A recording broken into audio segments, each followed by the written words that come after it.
Break के बाद चलिए आगे बढ़ते हैं। लगातार न्यूज नेशन की कोरोना कॉन्फ्रेंस जारी है और इस वक्त हमारे साथ जुड़ चुके हैं दिल्ली के स्वास्थ्य मंत्री सत्येंद्र जैन जी। बहुत बहुत स्वागत है सत्येंद्र जी आपका न्यूज नेशन पर। पहला सवाल हमारे इस कोरोना कॉन्फ्रेंस में आपसे यही है कि अभी अभी एक बड़ा फैसला लिया गया है सीबीएसई बोर्ड की परीक्षाओं को लेकर। 10वीं की परीक्षाएं रद्द कर दी गई हैं, 12वीं की परीक्षाएं टाल दी गई हैं। 1 जून को समीक्षा बैठक होगी, तब आगे की स्थिति तय की जाएगी। ये एक बेहतर फैसला मौजूदा समय की जरूरत ही है बच्चों को बचाने के लिए। बिल्कुल, हमने तो पहले से डिमांड की थी और हम इसका स्वागत करते हैं। हमने कहा था कि भाई 10वीं और 12वीं के बच्चों का एग्ज़ाम इस टाइम लेना बिल्कुल उचित नहीं होगा और इस टाइम एग्ज़ाम लेने से बच्चों को बड़ी दिक्कत होगी। बहुत तेज़ी से जो अभी तक बच्चों में नहीं फैला है उसमें ही फैलने के चांस है और इसमें सभी तरह से दिक्कत आती है, तो इसका फैसला बिल्कुल ठीक किया गया। ये फैसला ठीक किया गया, लेकिन पिछले 24 घंटे सत्येंद्र जी दिल्ली पर काफ़ी भारी रहे हैं। 13,000 से ज़्यादा केस आ गए। सर ऐसी क्या वजह रही इतना ज़्यादा? कई जो बड़े शहर, मुंबई की बातचीत कर लें, चेन्नई की बातचीत कर लें, जहां पर संक्रमण की रफ्तार बहुत ज़्यादा थी, पुणे की बातचीत कर लें, उन सारे शहरों को दिल्ली ने पीछे छोड़ दिया। देखिए, दिल्ली ने सबसे ज़्यादा टेस्ट भी कर रहे हैं हम लोग। दिल्ली में 1 लाख से ज़्यादा टेस्ट हो रहे हैं। कल 1,02,000 टेस्ट हुए हैं और पॉजिटिविटी तो कई शहरों की दिल्ली से बहुत ज़्यादा है अभी भी। फिर भी जो इस बारी केस आए हैं पिछली बारी से बहुत ज़्यादा हैं। लास्ट टाइम जब 15% पॉजिटिविटी आई थी तो 8,500 केस थे। इस बारी 15% पॉजिटिविटी के ऊपर उससे दुगने केस हैं, मतलब 13,000 से भी ज़्यादा केस आए हैं। तो इस बारी केसेस थोड़े ज़्यादा आ रहे हैं और उसका एक रीज़न ये भी है कि टेस्ट हम बहुत बड़े स्केल पे कर रहे हैं। हम बताना चाह रहे हैं कि भाई आप टेस्ट करा के हर आदमी को देखना चाहते हैं कि भाई कोई पॉजिटिव तो नहीं है। जो भी पॉजिटिव मिल रहे हैं उनको आइसोलेट कर रहे हैं, घर में कर रहे हैं, हॉस्पिटल में कर रहे हैं, ताकि और आगे ना फैले। एक चीज और जो ट्रेंड में देखने में आ रहा है, आज जो पेशेंट्स हैं कोरोना के, उनके क्रिटिकल होने की संख्या बढ़ती जा रही है। जो अलग अलग जगहों से जानकारियां निकलकर सामने आ रही हैं कि दिल्ली के अस्पतालों में बेड्स की कमी हो रही है। मैं चाहूंगा आपके पास जानकारियां क्या हैं ऑफिशियली, आधिकारिक तौर पर सरकार की क्या तैयारी है इसको लेकर, वो जरा आप डेटा अगर सामने रखें तो। दिल्ली के अंदर देखिएगा काफ़ी ज़्यादा संख्या में एकदम से पिछले 3-4 दिन में केसेस आए हैं। 10,000 थे, फिर 11,000 हुए, फिर 13,000 से ऊपर चले गए। मतलब एक हफ्ता पहले, 10 दिन पहले 5,000 हुआ करते थे, अब 13,000 पे पहुंच गए। तो बहुत ही तेज़ी से बढ़े और ये वर्टिकल ग्राफ ऐसा है जैसे बिल्कुल स्ट्रेट चढ़ाई चढ़ रहा है। तो ये काफ़ी तेज़ी से बढ़े हैं। बेड पिछले हफ्ते हमारे पास 6,000 थे, इस हफ्ते हमारे पास 13,000 बेड हैं। तो 13,000 में से लगभग 5,000 के करीब खाली हैं, 8,000 ऑक्यूपाई हो चुके हैं।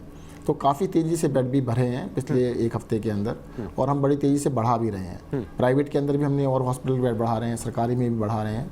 तो हम हर तरीके से बेड्स को बढ़ा रहे हैं। और देखिएगा जो पिछले 10 दिन के अंदर हमने पेस रखी, हमने 6,000 को 13,000 पे लेके गए, तभी हम दिल्ली के अंदर कोप अप कर पा रहे हैं और भी हम बढ़ाएंगे। ठीक। और केंद्र सरकार से हमने रिक्वेस्ट की, जो पिछली बारी जो पीक आया था उस टाइम पर केंद्र सरकार के 4100 बेड थे दिल्ली में, 4100 बेड थे, जो अभी 1100 हैं। तो हमने रिक्वेस्ट किया कि भाई कम से कम जितने थे उतने तो कर दें, क्योंकि इस बारी उससे भी ज़्यादा केस हैं कि बेड तो उससे ज़्यादा कर दें तो अच्छी बात है। क्योंकि दिल्ली का ही पेशेंट नहीं, पूरे देश से पेशेंट आ रहे हैं। उत्तर भारत के तो 500-500 हज़ार किलोमीटर दूर से लोग पेशेंट दिल्ली में इलाज कराने के लिए आ रहे हैं। वेंटिलेटर्स की कमी की बात भी सामने आ रही है सर।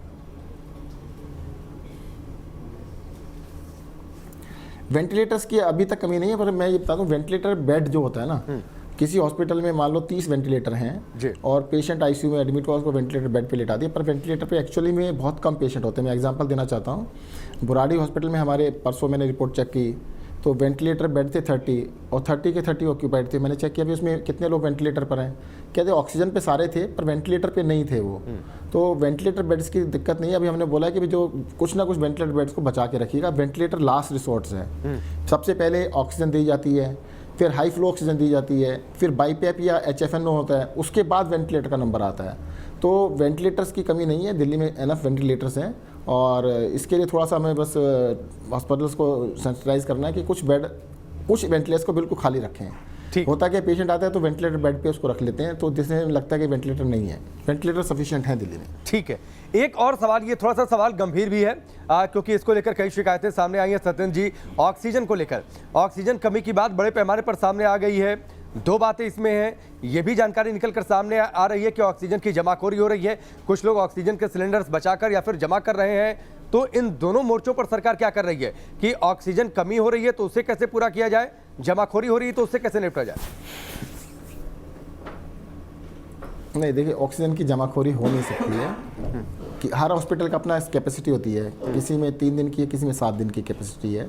जितनी कैपेसिटी है उतना ही वो ऑक्सीजन रख सकता है, उससे ज़्यादा ऑक्सीजन नहीं रख सकते। कुछ लोग सिलेंडर बचा कर रख रहे हैं, ये जानकारी आ रही है। ऑक्सीजन पहले 7 दिन चलती थी जितनी, कौन लगा के रख रहे हैं सिलेंडर्स? ऑक्सीजन के जो सिलेंडर्स होते हैं सर, देखिए जो 7 दिन चलती थी वही ऑक्सीजन अब 2 दिन में खत्म हो रही जी। नहीं, जमाखोरों की अभी तक बात सामने नहीं आई है। अगर ऐसा कुछ भी है तो आज ही इसके बारे में पता करते हैं, पर लगता नहीं है। देखो जो प्रोड्यूसर है उसने अगर ऑक्सीजन बना ली तो उसको तो सिलेंडर नहीं रखना होता, ऑक्सीजन बेचनी होती है, वो सिलेंडर चेंज करके दे देते हैं तुरंत, तो वो चेंज होते रहते हैं, उस जमाखोरी नहीं हो सकती। पर सप्लाई में अभी तक कल तक तो दिक्कत नहीं थी। अगर आज आपके सामने कोई बात आई है तो उसको बिल्कुल हम इसको टेकअप करेंगे। परंतु ये जरूर है कि जब पेशेंट बढ़ते जा रहे हैं, एडमिशन बढ़ता जाए तो खपत तो बढ़ रही है, खपत बहुत तेज़ी से बढ़ रही है ऑक्सीजन की। ठीक, एक और सवाल सत्येंद्र जी, क्या आप मानते हैं कि ये जो लहर लोगों को डरा रही है, परेशान कर रही है, दहशत में डाल रही है, तो इसके पीछे लोगों की लापरवाहियां जिम्मेदार हैं? लगातार हमने दिल्ली के कुछ इलाकों से तस्वीरें देखी हैं कि लोग थोड़े से लापरवाह हो रहे हैं, अभी भी लोग बहुत ज़्यादा चेते नहीं हैं, मास्क का सही तरीके से इस्तेमाल नहीं। हाँ, ये बात आपकी ठीक है कि लोगों को डर कम लग रहा है। मुझे लगता है थोड़ा डरना तो चाहिए। अगर आप इससे नहीं डरेंगे, आज देखो 13-14 हज़ार केस रोज आ रहे हैं, और भी बढ़ सकते हैं, कैसे संभालेंगे ना? और इसमें सभी रोग आ सकते हैं चपेट में। कुछ लोग स्वस्थ हैं, जिनकी इम्यूनिटी अच्छी है, शायद उनको फ़र्क ना पड़े, पर कोई जिनकी इम्यूनिटी कमज़ोर होती है, बुजुर्ग लोग हैं, उनको बहुत दिक्कत आ सकती है। तो सबको कोविड अप्रोप्रिएट बिहेवियर अपनाने की ज़रूरत है। मास्क ज़रूर लगाएं, पब्लिक में जाते तो मास्क के बिना ना जाएं, कोई भी आदमी। दिल्ली का स्वास्थ्य महकमा सर आपके पास है, तो दिल्ली के लोग तो आपको सुन ही रहे हैं, पूरे देश के लोग भी आपको न्यूज़ नेशन के जरिए सुन रहे हैं, तो ऐसे लोगों को आप संदेश क्या देना चाहेंगे? मैं तो ये कहना चाहूँगा, देखो ऐसे लोगों को, कुछ लोग कहते हैं मुझे कुछ नहीं फ़र्क पड़ेगा। हाँ, बिल्कुल सही है जी, आपकी इम्यूनिटी बड़ी अच्छी है, आप स्वस्थ हैं, आप हेल्दी हैं, आप यंग हैं, आपको फ़र्क नहीं पड़ेगा। परंतु आप कोरोना अगर लेके अपने घर में आ जाते हैं, और आप अपने माता पिता को, बच्चों को भी कर सकते हैं, उनको तो फ़र्क पड़ सकता है ना। आपको अपने परिवार का सबका ख्याल रखना है। अगर आप अच्छे नागरिक हैं तो आपको सबका ख्याल रखते हुए अपने आप को, अपने लिए नहीं, अपने परिवार के लिए, समाज के लिए बचा के रखना है। तो सभी लोगों को अपने आप को कोरोना से बचाना है। और कुछ लोगों को लगने लगा कि वैक्सीन लगवा ली, अब तो हमें कोई कुछ करने की ज़रूरत है नहीं। जिन्होंने वैक्सीन लगवा ली है उनको भी मास्क लगाना है। कहीं भी कभी भी ये नहीं कहा गया कि आप मास्क लगाना बंद कर दीजिएगा, उनको भी मास्क लगाना ज़रूरी है। ठीक, एक ऐप भी आप लोगों ने जारी किया है, उस ऐप को लेकर कई बार ये बातें आ रही हैं, लोग शिकायत कर रहे हैं कि डेटा गड़बड़ी हो रही है। मसलन अगर किसी हॉस्पिटल में बेड दिखा रहा है, जाने पर ये हो रहा है कि बेड नहीं है, या फिर ऑक्सीजन या फिर सिलेंडर, ये गड़बड़ी ऐसी क्यों बात सामने आ रही है? देखिएगा, सभी हॉस्पिटल्स का, दिल्ली सिर्फ अकेला पूरे देश में ऐसा स्टेट है जो कि सब कुछ ओपन है। ऐप के ऊपर आप देखिएगा, जाइएगा दिल्ली सरकार के ऐप में जाइएगा, सारे हॉस्पिटल के नाम है, कितने बेड हमारे डेडिकेटेड है, कितने ऑक्यूपाइड हैं। बट उसको अपडेट करने में 4-6 घंटे लगते हैं, मतलब हर टाइम लाइव अपडेट नहीं है। और दूसरा क्या होता है, जितने लिखे हैं, मान लो इमरजेंसी में 10 पेशेंट वेट कर रहे हैं, 5 पेशेंट वेट कर रहे हैं, तो 2-4-5 पेशेंट का तो फ़र्क हो सकता है, कभी भी हो सकता है। दूसरा, आपको मैं एग्जाम्पल के लिए बताऊँ, कल रात को LNJP हॉस्पिटल में 105 पेशेंट एडमिट हुए। राजीव गांधी हॉस्पिटल के अंदर 70 पेशेंट एक ही रात में एडमिट हुए। तो जो रात का स्टेटस था, सुबह देखेंगे तो बिल्कुल चेंज हो जाता है। आपको लगता है कि जिस हिसाब से सत्येंद्र जी दिल्ली में कोरोना संक्रमण की रफ्तार बढ़ रही है, किसी नई स्ट्रेटजी की जरूरत है, पाबंदियां और बढ़ाने की जरूरत है, सरकार कुछ कड़े फैसले लेगी? देखिएगा, कोरोना जो बढ़ रहा है वो पूरे देश में भी बढ़ रहा है, दिल्ली में भी बढ़ रहा है। पिछली बारी जो पूरे देश में रिकॉर्ड था वो था 99,000 का, इस बार वो 1,85,000 से भी ऊपर जा चुका है। दिल्ली में जो रिकॉर्ड था एक दिन का, वो 8600 था, वो 13,000 को क्रॉस कर चुका है।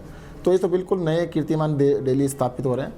मेरा तो अभी भी कहना है, देखो ये सबको मानना पड़ेगा, सबकी जिम्मेदारी है, किसी एक की नहीं है। अगर सारे मिल जाएं, और आज ही मैं कहता हूँ, अगर सारे लोग देश के आज ही कह दें कि जी हमने कोरोना को भगाना है, तो सारे के सारे मास्क लगा के पब्लिक में जाएं, तो आप देखना 7 दिन के अंदर कोरोना आपको बिल्कुल कम होता नजर आएगा। आपकी बात बिल्कुल सच है जो आपने कही है कि कई सारे लोग इसका बिल्कुल पालन नहीं कर रहे हैं जी। और थोड़ा बहुत पालन कई लोग इसलिए कर रहे हैं कि चालान ना हो जाए। चालान को आप भूल भी जाए तब भी इसका पालन करना है। ठीक है, बहुत बहुत शुक्रिया सत्येंद्र जी हमसे जुड़ने के लिए, बातचीत करने के लिए। दिल्ली के स्वास्थ्य मंत्री सत्येंद्र जी कोरोना कॉन्फ्रेंस में हमारे साथ जुड़े हुए थे। दिल्ली में संक्रमण की रफ्तार क्यों बढ़ी, इसके बारे में बातचीत करते हुए, दिल्ली में बेड्स की कमी नहीं है, वेंटिलेटर्स की कमी नहीं है, ऑक्सीजन की कमी नहीं है, इस बात का जिक्र उन्होंने किया। साथ ही इस बात का भरोसा दिलाया कि सरकार हर संभव कोशिश कर रही है कि जो कोविड पेशेंट हैं उन तक इलाज सही तरीके से पहुंचाया जाए। लेकिन अपील भी उन्होंने की कि लोग कोविड एप्रोप्रिएट बिहेवियर करें, क्योंकि तभी हम इस बीमारी से लड़ पाएंगे। वक्त यहाँ पर ब्रेक का।